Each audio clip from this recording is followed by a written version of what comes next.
اعوذ باللہ من الشیطان الرجیم بسم اللہ الرحمن الرحیم وقال انی ذاہب الی ربی سیہدین رب هب لی من الصالحین فبشرناه بغلام حلیم فلما بلغ معه السعي قال يا بني إني أرى في المنام أني أذبحك فانظر ماذا ترى قال يا أبت افعل ما تؤمر ستجدني إن شاء الله من الصابرين فلما أسلما وتله للجبين وناديناه أن يا إبراهيم قد صدقت الرؤيا إنا كذلك نجزي المحسنين آمنت بالله صدق اللہ العظیم۔ قابل احترام ناظرات، السلام علیکم ورحمۃ اللہ وبرکاتہ۔ آج قربانی کے تعلق سے کچھ باتیں آپ کے سامنے رکھیں گے۔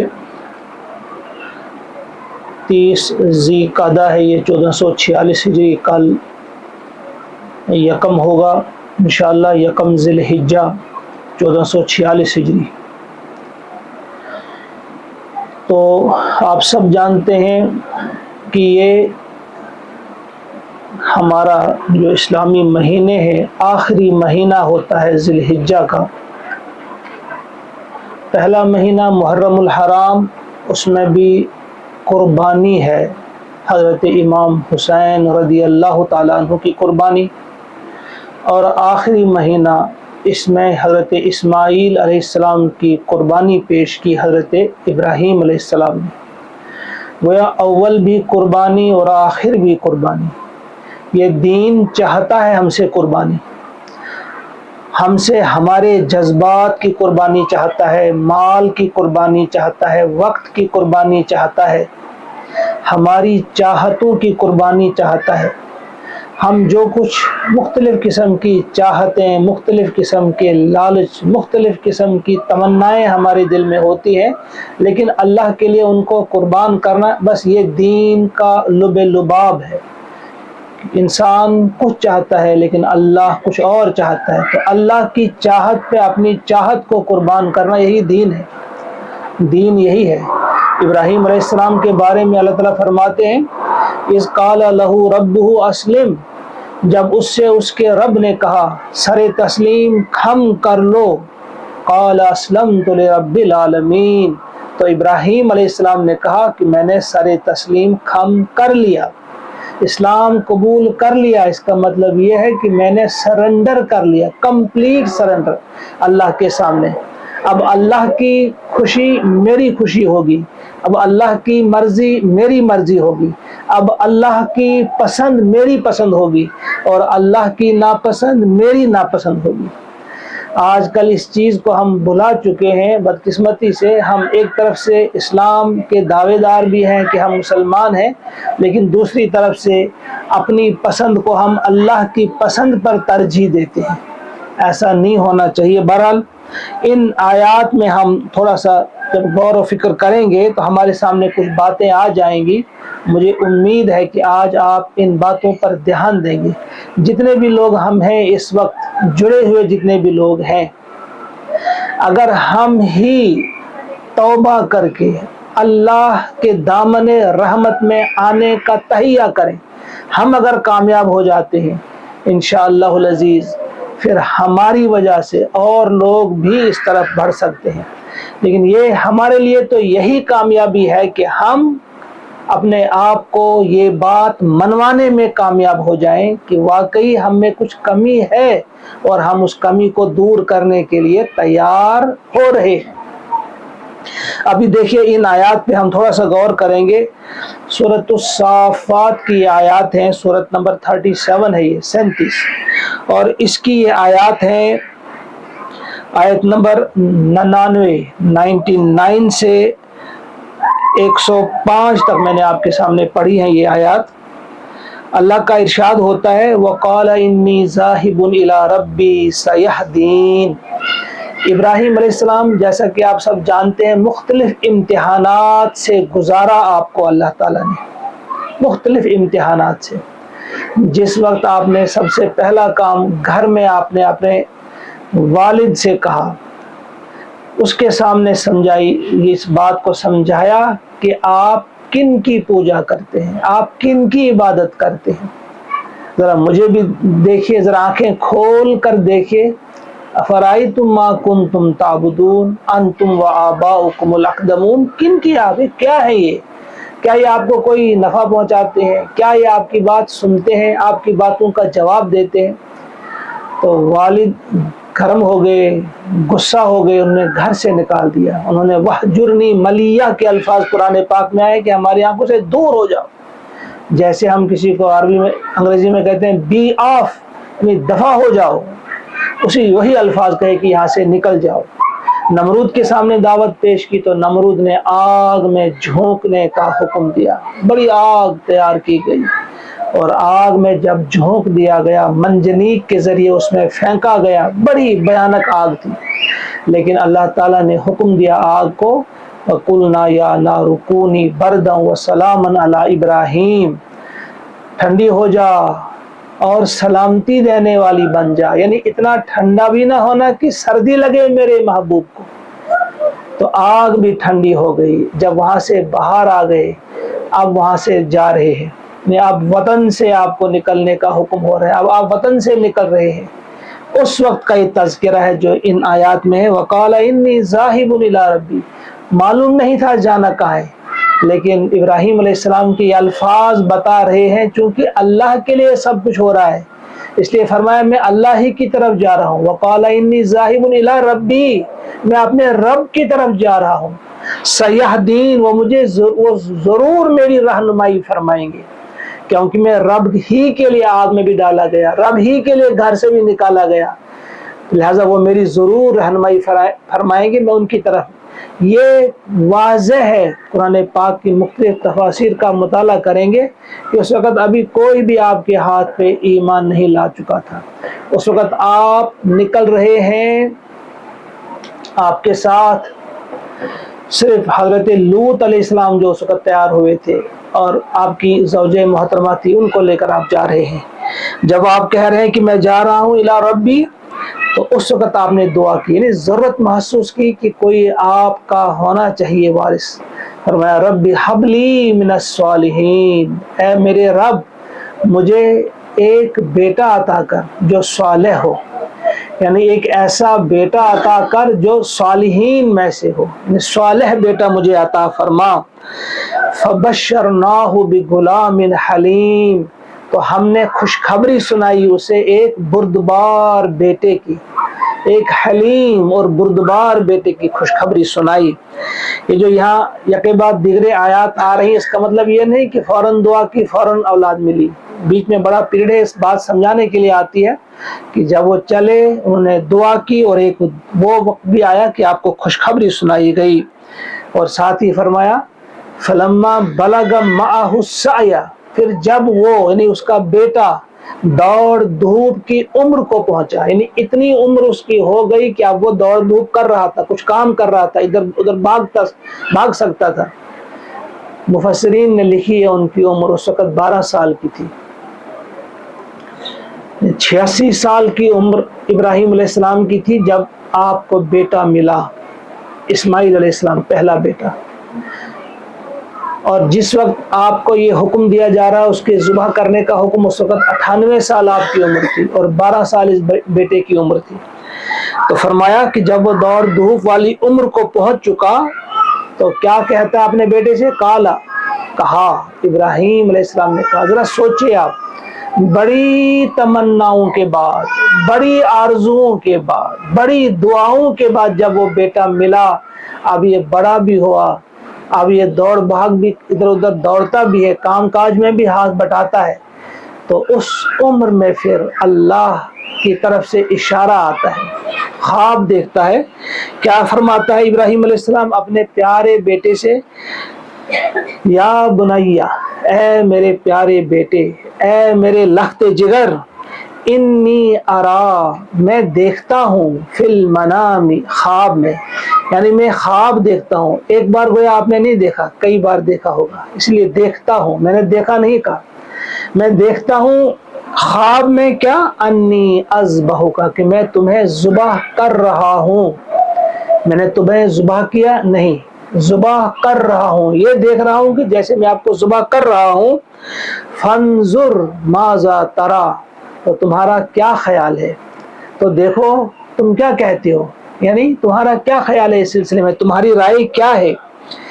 قال یا ابت افعل، بیٹے نے جواب دیا، اے میرے ابا جان، ابتی اس میں یعنی محبت بڑا لفظ ہے، یہ پیارے ابا جان، یا ابتی، اے میرے پیارے ابا جان، افعل، کر گزریے آپ، ما تؤمر، جس کا آپ کو حکم دیا گیا ہے۔ دیکھیے کیا بیٹا ہے، باپ بھی کیا ہے، کیا فرما برداری ہے اللہ کی، کہ بڑی آرزوؤں کے بعد، بڑی دعاؤں کے بعد جب آپ کو یہ بیٹا ملتا ہے، اور حلیم اور بردبار بیٹا ملتا ہے، انتہائی حسین بیٹا ملتا ہے، لیکن اس بیٹے کو اب اللہ تعالیٰ چاہتا ہے کہ اسے آپ میری راہ میں قربان کریں، تو یہ تیار ہو جاتا ہے، اور وہ بھی تیار ہو جاتا ہے، والد بھی تیار ہو جاتا ہے، اور بیٹا بھی تیار ہو جاتا ہے۔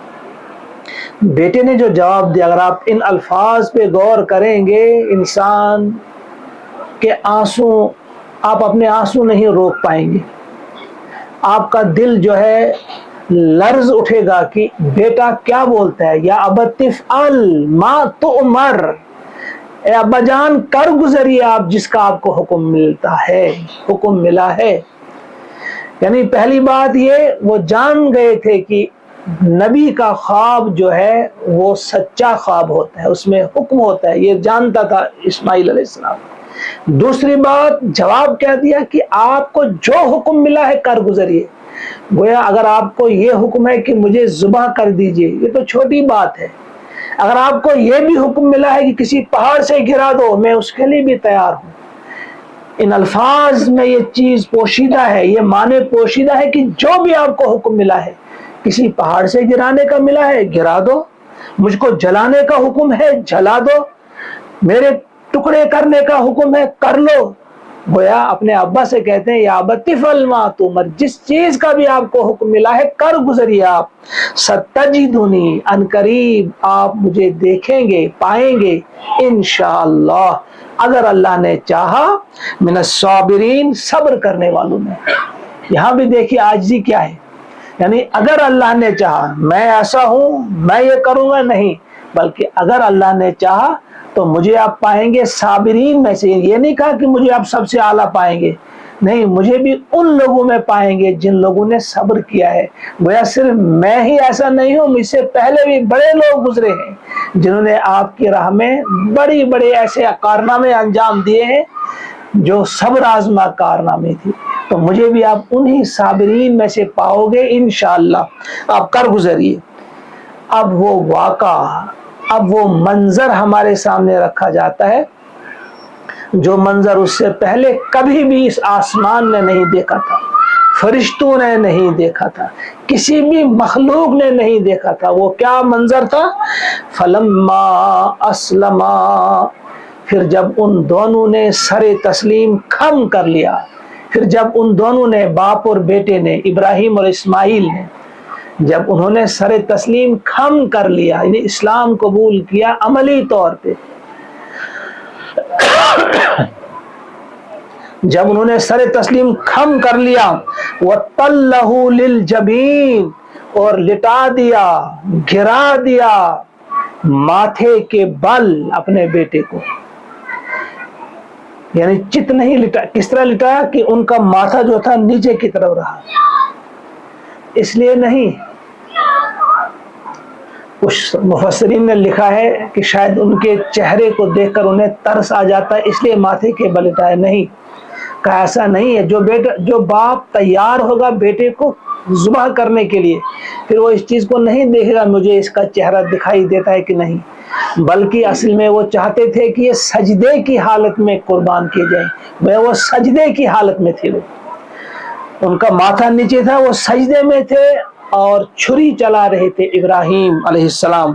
فرمایا فَلَمَّا أَسْلَمَا وَتَلَّهُ لِلْجَبِينِ، جب دونوں نے سر تسلیم خم کر لیا اور باپ نے بیٹے کو ماتھے کے بل گرا دیا، وَنَادَيْنَاهُ أَن يَا إِبْرَاهِيمُ، ہم نے پکارا اس وقت، اے ابراہیم، قد صدقت الرؤیا، تم نے اپنا خواب سچا کر دکھایا۔ کہا اے ابراہیم، ہم نہیں چاہتے ہیں کہ آپ اپنے بیٹے کو ذبح کریں، بلکہ یہ ہمارا امتحان تھا، یہ ہمارا ٹیسٹ تھا، یہ امتحان تھا، کیا آپ اپنی اس محبوب ترین چیز کو ہمارے حکم پر قربان کرنے کے لیے تیار ہو جائیں گے کہ نہیں ہو جائیں گے۔ بس یہ ایک امتحان تھا اور تم پاس ہو گئے اس امتحان میں، تم کامیاب ہو گئے اس امتحان میں۔ تھوڑی دیر رکیں آپ یہاں، جو بھی اس وقت ہمارے ساتھ جڑا ہوا ہے، دیکھ رہا ہے، سن رہا ہے، تھوڑی دیر رکے، ذرا اندازہ کرے کہ ابراہیم علیہ السلام اپنی آرزوؤں کا، اپنی خواہشوں کا، اپنی تمناؤں کا خون کرنے کے لیے تیار ہو گئے، کس طرح سے ان کے گلے پہ چھری چلانے کے لیے تیار ہو گئے۔ اب ہم اور آپ سوچیں ذرا، ہم اپنی کسی چھوٹی سی خواہش، چھوٹی سی تمنا کو اللہ کے لیے قربان کرنے کے لیے تیار ہو جاتے ہیں۔ ہم سے یہ دین تقاضا جو کرتا ہے کہ آپ ہماری مائیں بہنیں جب باہر نکلے تو تھوڑا پردے کا اہتمام کریں، کر سکتے ہیں ہم؟ یہ تو کوئی بڑی قربانی ہے ہی نہیں اس میں، کتنا ہم اہتمام کرتے ہیں پردے کا۔ یہ دین جب ہم سے مطالبہ کرتا ہے کہ اللہ کی راہ میں کچھ مال خرچ کرو، کتنا ہم مال خرچ کرنے کے لیے تیار ہو جاتے ہیں۔ آج آپ دیکھیں گے، آپ دائیں بائیں دیکھیں، کسی نے بڑا خوب لکھا تھا کہ اگر آپ نے مسلمانوں کی امیری کا مشاہدہ کرنا ہے تو شادی کے وقت دیکھو کہ کتنا وہ خرچ کرتے ہیں، وہاں ان کا مال کتنا پانی کی طرح وہ بہاتے ہیں، لیکن جب اللہ کی راہ میں دینے کی باری آتی ہے، اللہ کی راہ میں خرچ کرنے کی باری آتی ہے، اس وقت وہ انتہائی بخیل بنتے ہیں، مشکل سے کچھ ان کے ہاتھ سے اس وقت نکلتا ہے۔ اسی طرح سے جب ہم سے یہ دین تقاضا کرتا ہے، اللہ تعالیٰ ہم سے کہتا ہے کہ ایک ساس جو ہے وہ بہو کے ساتھ کیسا سلوک کرے، کیا اس وقت ہم اس بات کو ماننے کے لیے تیار ہو جاتے ہیں؟ بہو سے کہا جاتا ہے کہ ساس کے ساتھ کیا سلوک کرنا ہے، کیا بہو ہماری مان جاتی ہے اس وقت کہ ساس کے ساتھ کیسا سلوک کیا جائے؟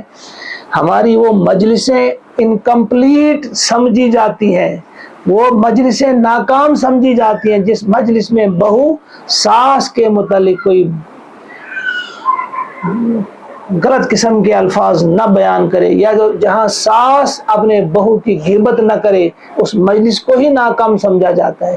ان باتوں پہ دھیان دینا ہے کہ یہ چھوٹی چھوٹی چیزیں، ان کو ہم چھوٹی چیزیں سمجھتے ہیں، لیکن ذرا سوچے ابراہیم علیہ السلام کتنی بڑی قربانی دے رہے ہیں، اسماعیل علیہ السلام کتنی بڑی قربانی دے رہے ہیں، اور ہم اپنی زبان کو روکنے کی، زبان کو بند کرنے کی قربانی بھی نہیں دے سکتے۔ چند باتوں کو روکنا ہے، تمام باتوں کو روکا نہیں جا رہا ہے، کرو باتیں، آپ بڑی باتیں کرنے کے لیے، اب کیا غیبت ہی رہی ہے، اب کیا جھوٹ ہی رہا ہے، اب کیا نفرت کی باتوں کا ہی جو ہے آپ نے ان کا ہی چلن عام کرنا ہے، ان کو ہی عام کرنا ہے۔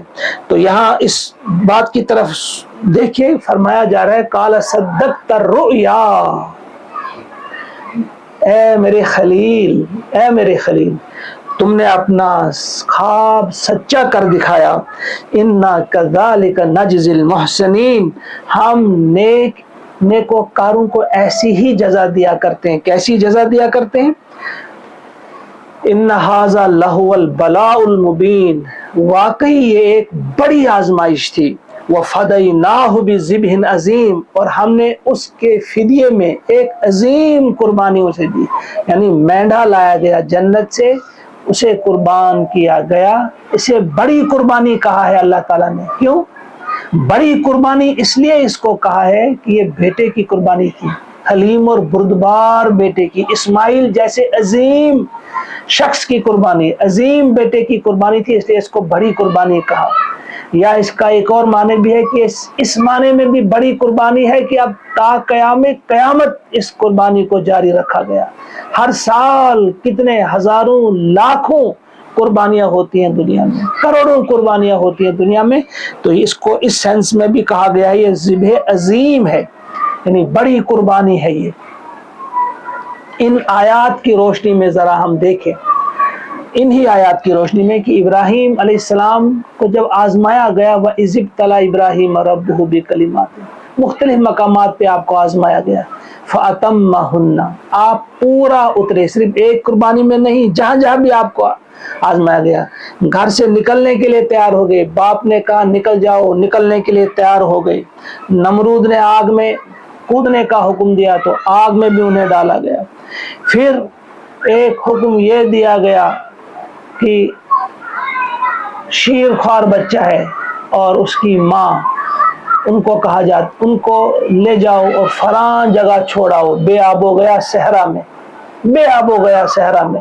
وہ ابراہیم علیہ السلام چھوڑ کے آتے ہیں وہاں ان دا بیتی کا، وہ جو محترم گھر ہے اس کے پاس بسا لیا، جہاں پھر وہ سب آپ جانتے ہیں وہ واقعہ جہاں اسماعیل علیہ السلام کی ایڑیاں رگڑنے سے زمزم بھی نکل آتا ہے. جب وہاں سے واپس آتے ہیں، آپ کی زوجہ محترمہ آپ کو بلاتی ہیں، پکارتی ہیں، لیکن آپ پیچھے نہیں دیکھتے.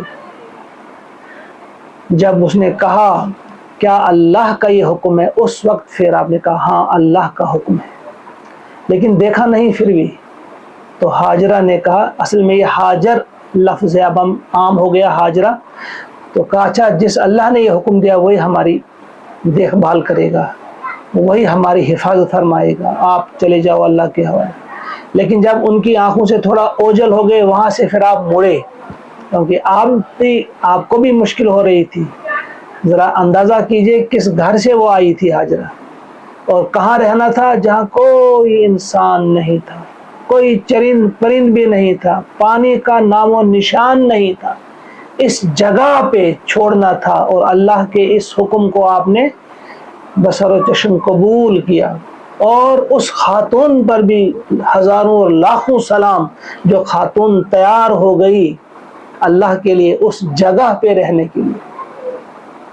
سوچنے کی بات ہے. بہرحال اس کے بعد پھر آخری یہی قربانی جو بیٹے کو ذبح کرنے کا جب حکم ہو گیا تو اس کو بھی ذبح کرنے کے لیے وہ تیار ہو جاتے ہیں. جس وقت منا کی طرف لے جا رہے تھے ابراہیم علیہ السلام اپنے اس بیٹے کو، شیطان کہاں خاموش بیٹھتا، وہ ماں کے پاس پہلے جاتا ہے، ہاجرہ کے پاس جاتا ہے. پتہ ہے آپ کو آپ کے بیٹے کو کہاں لے جا رہا ہے آپ کا شوہر ابراہیم؟ کہاں گئے ہوں گے کسی کام کے لیے، کوئی لکڑی لانے کے لیے یا شکار کے لیے. کہاں گئے؟ کہا نہیں، وہ اس کو ذبح کرنے کے لیے لے جا رہے ہیں. کیوں کریں گے ذبح؟ اسے تو بے پناہ محبت کرتے ہیں. کہا اسے اللہ کا حکم ہے، وہ اللہ نے کہا ہے. کہا جب اللہ نے حکم ہے تو پھر تم کون ہوتے؟ تم شیطان ہو، دفع ہو جاؤ. آپ نے کچھ کنکریاں اٹھائی، اس کو مارا. کہا اللہ کا حکم ہے تو پھر ایک کیا 1000 بیٹے بھی قربان کرنے پڑے. تیار. سلام اس ماں پر. کہا جب یہ اللہ کا حکم ہے پھر کیا ہے؟ پھر راستے میں اسماعیل علیہ السلام کے پاس جاتے ہیں کہ پتہ ہے آپ کا والد آپ کو کہاں لے جا رہا ہے؟ ہاں اللہ کا حکم ہے تو پھر کیا اس میں؟ میری 100 جانیں قربان. تم شیطان ہو، کچھ کنکر مار دیے انہیں بھی. پھر آخر میں ابراہیم علیہ السلام کے پاس جاتا ہے، اس سے کہتا ہے کہ بھائی یہ تو خواب ہے، خواب ہو سکتا ہے کچھ اور ہے، آپ کیوں ایسا کر رہے ہیں؟ آپ ایک مینڈا پکڑیے، قربان کر لیجئے، یہ تو خواب کی بات ہے. تو اس نے بھی کہا کہ تم شیطان ہو، دفع ہو جاؤ، یہ خواب جو ہے میرا خواب، یہ اللہ کا حکم ہے. اب یہ ان کا کنکریاں مارنا، آپ سب جانتے ہیں 7 کنکریاں ماری جاتی ہیں چھوٹے شیطان کو، پھر جو بیچوں منزلہ شیطان ہے، پھر بڑے شیطان کو، جو لوگ بھی وہاں جاتے ہیں کس طرح سے ان پر کنکر مارے جاتے ہیں۔ گویا یہ ادا کتنی پسند آئی اللہ کو، یہ ادا کتنی پسند آئی اللہ کو کہ شیطان کے حکم کو ٹھکرایا، شیطان پہ کنکریاں ماری اور اللہ کے حکم کو پورا کیا۔ اس ماں پہ سلام، اس بیٹے پہ سلام، اور اس والد پہ سلام۔ ابراہیم علیہ السلام کا اسوہ حسنہ ہمیں بتا رہا ہے کہ کیسا سلوک کیا جانا چاہیے۔ باپ کیسا ہو، ابراہیم علیہ السلام کو دیکھو، بیٹا کیسا ہو، اسماعیل علیہ السلام کو دیکھو، ماں کیسی ہو یا بیوی کیسی ہو تو حضرت ہاجرہ علیہ السلام کو دیکھو کہ ان کی کیا خوبصورت زندگی ہمارے سامنے ان کی پیش کی جا رہی ہے۔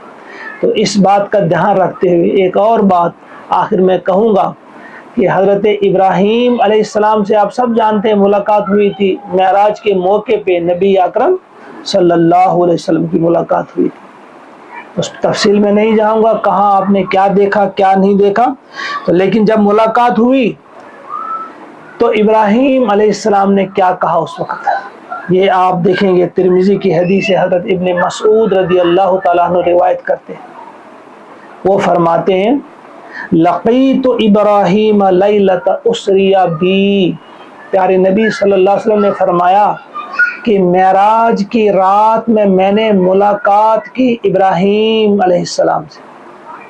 ابراہیم علیہ السلام کو جب دیکھا، آپ نے سلام کیا تو ان کے پاس گئے، وہ آپ کے جد تھے، بہرحال شکل میں بالکل ملتے جلتے تھے، تو فرمایا میں نے ان سے ملاقات کی، فقال، تو ابراہیم علیہ السلام نے کہا یا محمد، اے محمد، محمد کہہ کر پکارا، بیٹے کو جس طرح انسان پکارتا ہے ان کو پکارا، اور کیا کہا اقری امتک منی السلام، اے محمد اپنی امت کو میرا سلام کہہ دینا۔ ذرا دیکھیے ابراہیم علیہ السلام کو ہماری فکر ہے، میری ہے، آپ کی ہے، آپ نے جو بھی اس وقت سن رہا ہے ہر ایک کی فکر ہے، اور فرمایا پیارے نبی سے کہ اپنی امت کے ہر فرد تک میرا یہ سلام پہنچا دینا۔ انہوں نے یہ پہنچا دیا ہم تک، اور اب ہمارا یہ فرض بنتا ہے ہم اس سلام کو آگے پہنچائیں، جس تک یہ سلام پہنچا وہ آگے اپنے اور لوگوں تک بھی اس سلام کو پہنچائے، کیونکہ پیارے نبی نے ہمیں بتایا، ہم نے آگے بتانا ہے۔ پہلی چیز بتائی اپنی امت کو میرا سلام کہہ دینا، اور پھر وَأَخْبِرْهُمْ، اور انہیں خبر دینا، انہیں بتا دینا ان الجنت طیبۃ التربہ، یہ بتا دینا کہ جنت جو ہے، جنت کی مٹی جو ہے خوشبودار ہے، یعنی جنت جو ہے وہاں کی مٹی کیا ہے، وہ خوشبودار مٹی ہے، عذبۃ الماء، بہت میٹھا ہے وہاں کا پانی۔ دیکھیے ابراہیم علیہ السلام ہمیں بتا رہے ہیں کہ ابھی آپ ہیں وہاں پہ تو تیاری کرو اس جنت کی جس جنت کی مٹی خوشبودار ہے اور جہاں کا پانی بڑا میٹھا ہے، وَأَنَّهَا قِيعَانٌ، مگر وہ بالکل چٹیل میدان ہے، وہاں کوئی پیڑ پودے نہیں ہیں، وہاں کوئی بھی جس طرح آپ پر سنتے ہیں پھل ہیں، یہ ہے رمان ہے، یہ ہے وہ، کہا وہاں کوئی پودے وودے نہیں ہیں، وہ چٹیل میدان ہے۔ البتہ وَأَنَّ غِرَاسَهَا، وہاں کے پودے جو ہیں وہ کیا ہیں، سبحان اللہ والحمد للہ ولا الہ الا اللہ واللہ اکبر، یہ ہیں وہاں کے پودے۔ وہ ان الفاظ کو آپ دہرائیں گے صرف زبان سے نہیں بلکہ اس کا اعلان آپ کریں گے پوری دنیا کے سامنے۔ کیا اعلان کریں گے آپ، سبحان اللہ، کہ اللہ کی ذات جو ہے وہ پاک ہے ہر کمزوری سے، وہ ناممکن کو ممکن بنا دیتی ہے، ممکن ناممکن ہمارے لیے، اس کے لیے کوئی چیز ناممکن نہیں ہے، اس پاک ہے ہر کمزوری سے۔ یہ بات ہم نے دنیا کو سمجھانی ہے، جب ہم یہ بات خود اس پر ایمان رکھیں گے اور دنیا کو منوائیں گے تو سمجھو آپ نے پودے لگا دیے جنت میں۔ والحمدللہ، دوسری چیز، دوسرا کیا ہے، الحمدللہ، یعنی اللہ کی تحمید، اللہ کی حمد و ثنا بیان کرنا، یہ بھی وہاں کا پودا ہے، یہ بھی وہاں کے پودے ہیں۔ تو آپ نے کس کی تعریف کرنی ہے، اور ہے بھی صرف اور صرف تعریف کے لائق اللہ۔ کل حمد، کل ثنا کل شکر جو ہے وہ اللہ ہی کے لیے ہے، والحمدللہ، پھر ولا الہ الا اللہ، اور اس بات کا اعلان کہ کوئی نہیں معبود سوائے اللہ کے، ہے ہی نہیں کوئی اس لائق کہ اس کے سامنے انسان سجدہ ریز ہو، صرف اللہ ہے نہیں کوئی اس قابل کہ اس کے قانون کو تسلیم کیا جائے یا اس کا قانون ہمیں امن دے سکے، چین دے سکے، راحت دے سکے سوائے اللہ کے قانون، یعنی اللہ ہی کا راستہ، دکھایا ہوا راستہ کامیابی کا راستہ ہے، باقی کوئی راستہ کامیابی کا راستہ نہیں ہے۔ لا الہ الا اللہ، اس بات پہ پختہ یقین اور دوسروں تک یہ بات پہنچانا، یہ کام کریں گے تو جنت کے پودے آپ گویا جنت کے پودے لگا رہے ہیں۔ اور پھر واللہ اکبر آخر میں کہ اللہ ہی بڑا ہے، واللہ اکبر من کل کبیر، ہر بڑے سے بڑا اللہ ہے۔ اس بات کا اعلان کرنا صرف اپنے حد تک ہی نہیں کہ ہم سمجھتے ہیں اللہ بڑا ہے تو بس ہے، نہیں، بلکہ دنیا کے سامنے کہنا کہ تم بڑے نہیں، اللہ بڑا ہے، تمہارا قانون، تمہارا دستور بڑا نہیں، اللہ کا دستور بڑا ہے، تمہارا حکم بڑا نہیں، اللہ کا حکم بڑا ہے۔ اللہ اکبر، اس بات کا اعلان، یہ ہے وہاں کے پودے۔ تو ان باتوں پر دھیان دے کر ایک اور چیز، اس اعلان کے ساتھ ساتھ ایک اور بات بھی جس کی طرف میں آپ کی توجہ مبذول کروں گا، سادہ سی بات ہے، پیارے نبی صلی اللہ علیہ وسلم نے بھی جس بات پہ بڑا زور دیا ہے وہ ہے کم از کم ہماری زندگی اس قسم کی ہو جائے کہ جو بیسک چیز ہے، نماز جو ہے، اللہ کی بارگاہ میں سجدہ ریز ہونا، یہ نماز بھی ہم سے پوری نہیں ہوتی، باقی بڑے بڑے کام وہ تو بڑی دور کی بات ہے، ہم نماز کے لیے تیار نہیں ہوتے۔ ابراہیم علیہ السلام کی پوری زندگی جو ہے آپ دیکھیں گے کہ نماز پہ کتنا زور ہے۔ جب ابراہیم علیہ السلام سارا کے ساتھ، حضرت سارا کے ساتھ سے گزرتے ہیں، جب مصر میں سے گزرے تو وہاں کے بادشاہ کے بارے میں آپ جانتے ہیں کہ وہ بڑا ظالم قسم کا بادشاہ تھا۔ وہ جب دیکھتا تھا کوئی اپنی بیوی کے ساتھ یہاں آ رہا ہے تو اس کو قید کرواتا، اور اسے لازمی تھا کہ وہ اس کے ساتھ رہے، تو انہوں نے ایسا ہی کیا۔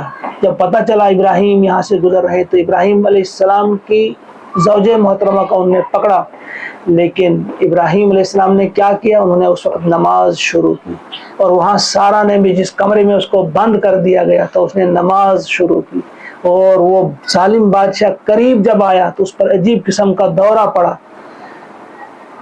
اس نے توبہ کی، لیکن جب وہ ٹھیک ہو گیا تو پھر اس نے غلط نیت سے ہاتھ اٹھانے کی کوشش کی، پھر اس پہ وہ دورہ پڑا، 3 بار ایسا ہوا، لیکن وہ نماز کی برکت تھی، سارا کی نماز اور وہاں ابراہیم علیہ السلام کی نماز، کہ وہاں سے بالکل پاک حساب سے، بالکل پاک باز اعتبار سے، کس چیز نے ان کو پاک رکھا، کس چیز نے ان کی عصمت کو، عفت کو، عزت کو داغدار ہونے سے بچایا، وہ نماز تھی۔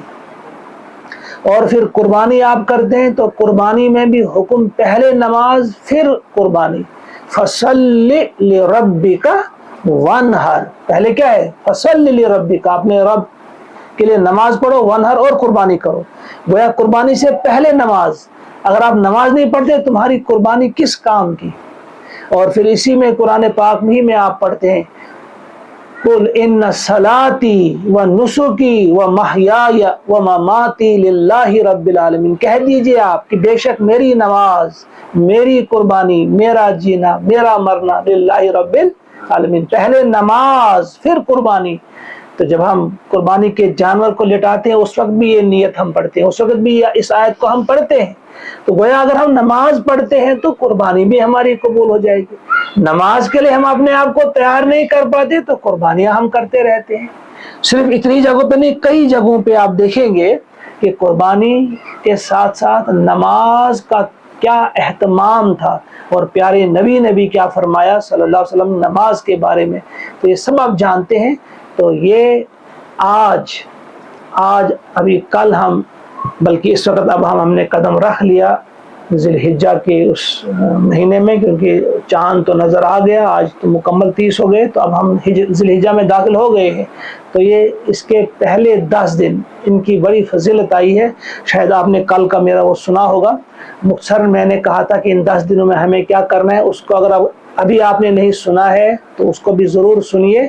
اور پھر قربانی کے تعلق سے جو باتیں اس وقت بیان کی گئیں کہ ابراہیم علیہ السلام اور اسماعیل علیہ السلام کی قربانی ہمیں کس چیز کا احساس دلاتی ہے، کون سی چیز ہمیں یاد دلاتی ہے کہ ہمارا احساس کیا ہو، ہماری سوچ کیا ہو، ہماری فکر کیا ہو، ہمارا تعلق کیا ہے اللہ کے ساتھ۔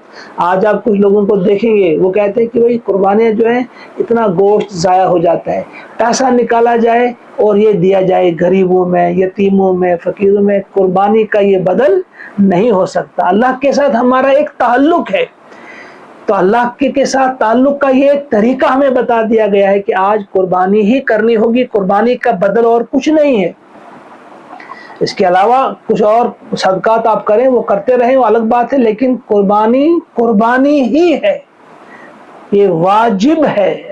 ہمیں جان لینا چاہیے قربانی واجب ہے، کسی اور چیز سے ادا نہیں ہوتی جب تک نہ آپ قربانی ہی کریں گے۔ اللہ تعالیٰ مجھے بھی توفیق عطا فرمائے اور آپ کو بھی توفیق عطا فرمائے، ہم سب کو توفیق عطا فرمائے کہ ہم اس قربانی کی جو روح ہے اس کو جاننے کی کوشش کریں، اپنے دلوں کو مانجنے کی کوشش کریں اور اپنے عبادات کو بہتر کرنے کی کوشش کریں، اپنی زندگی کو بہتر کرنے کی کوشش کریں۔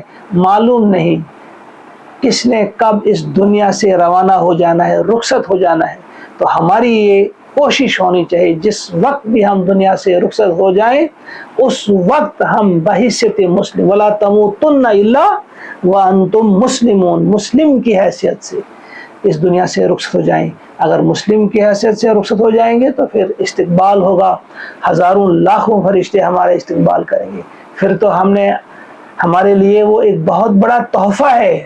موت کیا ہے؟ مومن کے لیے ایک بہت بڑا تحفہ ہے۔ رب کائنات ہم سب کے گناہوں کو معاف کرے، ہماری خطاؤں سے درگزر فرمائے اور ہمیں اپنے قبول فرمائے، اپنے لیے، اپنے دین کے لیے قبول فرمائے۔ ربنا تقبل منا انک انت السمیع العلیم۔ سبحان ربک رب العزة عما یصفون وسلام علی المرسلین والحمد للہ رب العالمین۔